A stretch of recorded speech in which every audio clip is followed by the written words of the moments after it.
1.5 കോടിയോളം രൂപ അപഹരിച്ചു മുങ്ങിയ മലയാളിയെ അബുദാബി പോലീസ് പിടികൂടി. കണ്ണൂർ സ്വദേശി മുഹമ്മദ് നിയാസ് ആണ് പിടിയിലായത്. അബുദാബി ഖാലിദിയ മാളിലെ Lulu hypermarket cash office ഇൻചാർജായി ജോലി ചെയ്തു വരികയായിരുന്നു.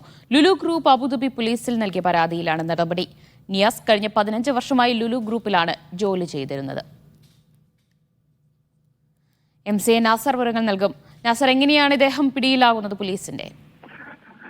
ലുലു ഗ്രൂപ്പാണ് കഴിഞ്ഞ ദിവസം അബുദാബി പോലീസിന് പരാതി നൽകിയത്. കാരണം തങ്ങളുടെ ഓഫീസിലെ ജീവനക്കാരൻ ഏതാണ്ട് 6 ലക്ഷത്തോളം ദിർഹം 1.5 കോടിയോളം രൂപ കൈക്കലാക്കി മുങ്ങുകയായിരുന്നു. ഇദ്ദേഹത്തിന്റെ ടെലിഫോൺ സ്വിച്ച് ഓഫ് ആണ്. അതുമാത്രമല്ല, തുടർന്നുള്ള അന്വേഷണത്തിൽ ഇദ്ദേഹത്തിന്റെ കുടുംബവും നാട്ടിലേക്ക് രക്ഷപ്പെട്ടതായിട്ട് ബോധ്യപ്പെട്ടു. അതിന്റെ അടിസ്ഥാനത്തിൽ ഇദ്ദേഹത്തെ കണ്ടുകെട്ടാനുള്ള നടപടികൾ ത്വരിതഗതിയിൽ മുന്നോട്ട് പോകണം എന്നായിരുന്നു പരാതിയിൽ ലുലു ഗ്രൂപ്പ് ആവശ്യപ്പെട്ടത്. തുടർന്ന് നടത്തിയ അന്വേഷണത്തിലാണ് അബുദാബി പോലീസ് ഇദ്ദേഹത്തെ അബുദാബിയിൽ നിന്ന് തന്നെ പിടികൂടിയിരിക്കുന്നത്. തുടർന്ന് പബ്ലിക് പ്രോസിക്യൂഷന് ഇദ്ദേഹത്തെ കൈമാറിയിട്ടുണ്ട്.